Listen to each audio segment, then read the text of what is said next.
Sa previous episode, ang bida nating si Sakura ay isang binatang naghahanap palagi ng away para patunayan sa karamihan na siya ang pinakamagaling at pinakamatapang, subalit isang araw nakita niya ang isang babae na iniipit ng mga bully kaya't nang makita niya ito ay agad niyang ginulpi ang mga bully.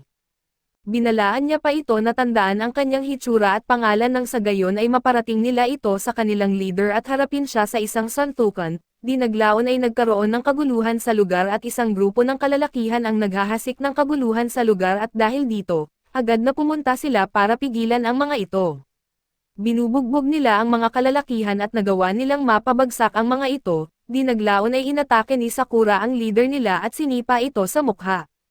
At sa pagpapatuloy, habang umiinit ang labanan sa pagitan ni Tomiyama at Nomiya, ginamit ni Tomiyama ang kanyang bilis upang dumaan sa pagitan ng mga binti nito at nang makapwesto siya sa likuran, hinawakan niya ang jacket ni Yumiya at hinihila ito pabalik para sa isang malakas na sipa sa likod. Kahit na malakas at naging nakakapaminsala ang atake, hindi man lang natitinag si Yumiya at binaliktad upang magbigay ng isa pang death punch kay Tomiyama. Nakareact si Tomiyama at nakaiwas ulit kaso hindi niya maintindihan kung ano ang mali sa kanyang ginagawa. Sigurado siyang tumama ang kanyang mga suntok kay Yumiya, pero parang hindi naman bumababa ang health bar nito at ipinaliwanag ni Yumiya na ito ay dahil magaan ang mga suntok ni Tomiyama. Nainsulto siya dito at sa sinabi ni Yumiya at ipinaliwanag pa ni Yumiya na ang dahilan kung bakit magaan ang mga suntok ni Tomiyama ay dahil wala siyang suporta mula sa mga kaibigan. Pero hindi pa rin maintindihan ni Tomiyama kung ano ang kinalaman ng pagkakaibigan dito. Kahit na magaan daw ang kanyang mga suntok ay patuloy niya itong ibubuhos kay Yumiya hanggang sa bumagsak ito. Muli ay umatake si Tomiyama upang malampasan ang depensa ni Yumiya at nang makakita siya ng pagkakataon, pinaikot niya si Yumiya at pinatamaan ng isang mabigat na uppercut. Kaso hindi pa rin natinag si Yumiya at sinabi ito kay Tomiyama bago siya itinulak pababa. Tahimik ang mga manunood habang nagpupumilit si Tomiyama na bumangon at nang makabangon siya, nagsimula siyang muli ng desperado na serye ng mga atake sa pag-asang maging pinakamalakas. Habang iniiwasan ni Yumiya ang unang suntok ni Tomiyama, tinanong niya kung ano ang kahulugan ng pagiging malaya at habang nag-aatake, sinagot ni Tomiyama na ang kalayaan ay ang pagkakaroon ng kasiyahan at ang kasiyahan ay ang pakikipaglaban sa malalakas na kalaban tulad ng ginagawa niya ngayon. Pero kung ito ang iniisip ni Tomiyama na kasiyahan, nakapagtataka na hindi naman siya mukhang nag-e-enjoy at malinaw na hindi naiintindihan ni Tomiyama ang gusto niya, kaya hindi siya kontento sa kanyang buhay at sinusubukan niyang agawin ang Firen. Ito ang dahilan kung bakit naaawa si Yumiya sa kanya, pero hindi tulad ng awa niya sa mga kasama ni Tomiyama na na-stalk sa kanya bilang isang masamang leader, pero kahit ano pa ang dahilan niya, siya ang naging pinuno dito kaya tuturuan siya ni Yumiya kung paano maging isang tunay na leader. Habang pinapanood ng iba si Yumiya na walang kahirap-hirap na binubugbog si Tomiyama, nagsimula ng magsalita si Neri tungkol sa kung gaano siya kasaya na napunta siya sa Firen Academy at si Yumiya ang kanilang leader. Bumalik sa entablado ay hindi pa rin naiintindihan ni Tomiyama ang sinasabi ni Yumiya na dapat niyang tretuhin ng mas mabuti ang kanyang mga tauhan. May panahon na mukhang nag-e-enjoy ang lahat pero matagal na iyon at hindi pa rin niya maintindihan kung bakit nagbago ang mga bagay. Marami pang hindi naiintindihan si Tomiyama at pagod na siya sa mga nagtatanong at kaya't sumuko na siya at nagdeklara na hindi na niya gustong agawin ang mga kaibigan ni Yumiya. Hindi na niya kailangan ang mga ito o kahit ano pa at ang mundo ni Tomiyama ay matagal nang naging kulay abo, at halos hindi na niya matandaan kung kailan ito nagsimula at ang mundo ay tuyo at malamig at wala siyang magawa para baguhin ito, kaya iniisip niya kung ano ang nawawala para maibalik ang kulay sa kanyang mundo. Pero ngayon ay hindi na niya iniintindi pa at tinanggap na niya na walang makakapagpabago sa lifeless na wasteland na nasa puso niya, kaya hindi na niya kailangan ng kahit ano at baka nagiging baliw na rin siya at napansin ni Yumiya ang pagbabago sa estado ng kanyang isipan. Habang sumusugod si Tomiyama sa kanya, hinayaan lang ni Yumiya na tamaan siya at kahit na bumagsak siya sa lupa at binubugbog ang mukha, hindi pa rin siya lumalaban at dahil dito ay nagalit si Sakura at tumayo at nagsabing, akala ko ba hindi siya matatalo at bakit ganito ang ipinapakita niya. Pero pinapatahimik siya ni Su at sinabing hayaan lang si Yumiya na magluto, nang sa wakas ay mapagod si Tomiyama sa kakasuntok kay Yumiya. Humingi ng paumanhin si Yumiya sa kanya dahil sa pagdiin sa kanya sa napakahirap na tanong. Pero kung patuloy siyang sisirain ang lahat sa paligid niya at sasaktan ang iba upang hanapin ang sagot, mananatili siyang ganito at ayaw na ni Tomiyama makinig pa kay Yumiya kaya't kinagat niya ang lalamunan nito ng sapat upang magdugo. Hindi natin alam kung anong throat exercises ang ginagawa ni Yumiya kaso hindi man lang siya natinag kahit maaaring mabali ang windpipe niya. Sa halip ay pinapakalma niya si Tomiyama at sinabing nasa loob niya ang hinahanap niyang sagot. Tumigil si Tomiyama sa pagkagat sa leeg ni Yumiya at kaya tinanong siya ni Yumiya kung naaalala niya ang huling beses na nag-away ang Lion's Head at ang Firen. Sa huli ay lumalabas na isang malaking pagkakaintindihan lang ito, pero noon habang nagkakagulo, malinaw na kitang-kita ni Yumiya na nag-e-enjoy si Tomiyama kasama ang kanyang mga kasamahan. Noon ay may bigat ang mga suntok ni Tomiyama at may init ito, gusto ni Yumiya na isipin ni Tomiyama ang panahong iyon at maunawaan kung ano ang kailangan niyang baguhin. Tumayo si Yumiya at nagsimulang lumapit kay Tomiyama kaya't nagulat ito at iniisip na makakabawi na sa kanya si Yumiya sa mga suntok na binigay niya. Pero sa halip ay naramdaman niya ang init ng kamay ni Yumiya at ginagawa nito ang lahat para maalala ni Tomiyama kung ano siya noon, dahil sa bilang pinuno ng Lion's Head ay kailangan niyang gampanan ang kanyang tungkulin ng maayos at para masiguro na naiintindihan ito ni Tomiyama, binigyan siya ni Yumiya ng matinding headbutt. Napakatindi nito na napunta si Tomiyama sa isang flashback bago siya naging pinuno ng Lion's Head. Noon ay abala siya sa panunood ng pusa subalit tinawag siya ng kanyang mga kaibigan na nagrereklamo sa kanyang pagiging absent-minded.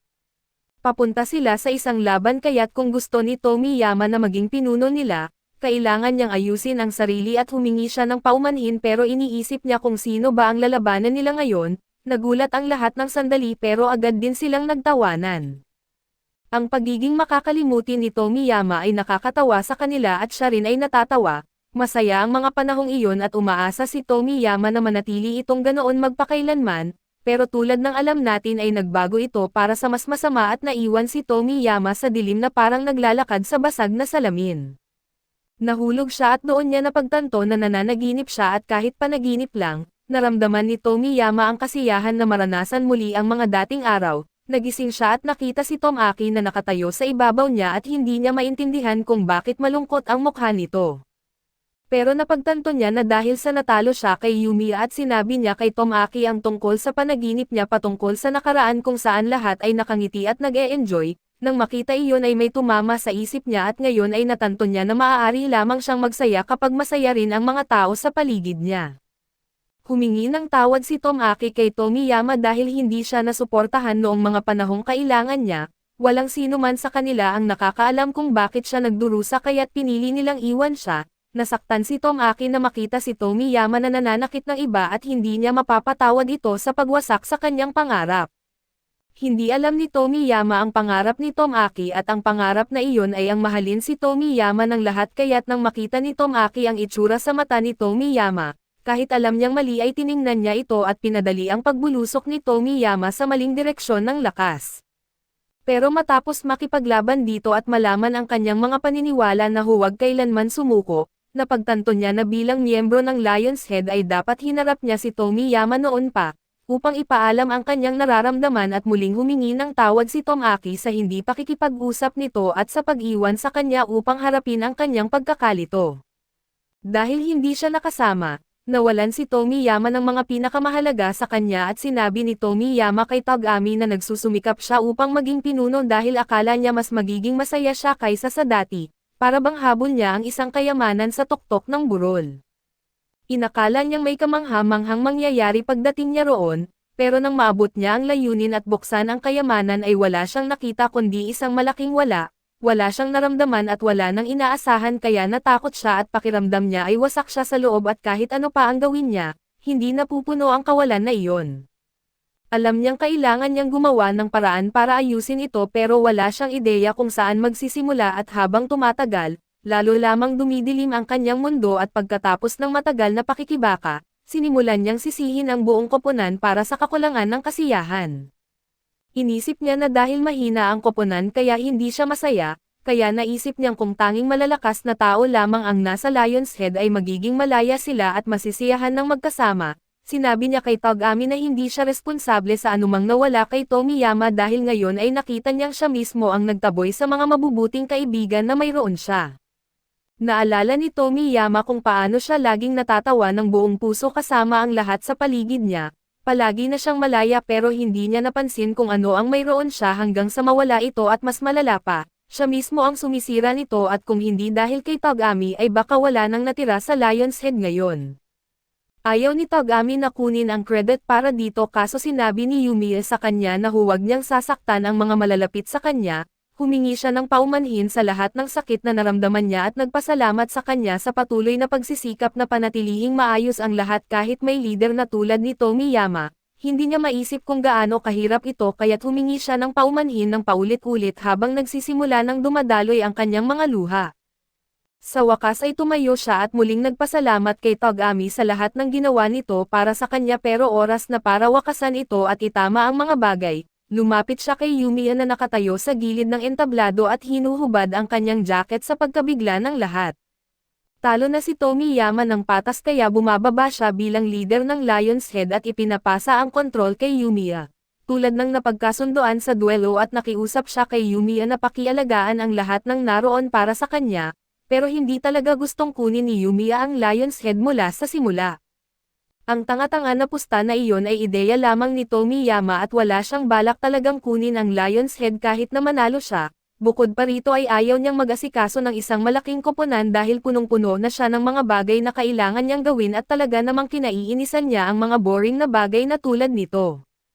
Pero dahil nagpupumilit si Tomiyama, nag-alok ng alternatibo si Yumiya at mula ngayon ay magiging magkaibigan na lang silang lahat at tatawagan na lang nila ang labanan ngayong araw na isang grupo na hangout session o kung anuman. Pagkatapos ay hinarap niya ang mga manunood at nagpasalamat sa kanilang pagpunta upang panoorin ang laban.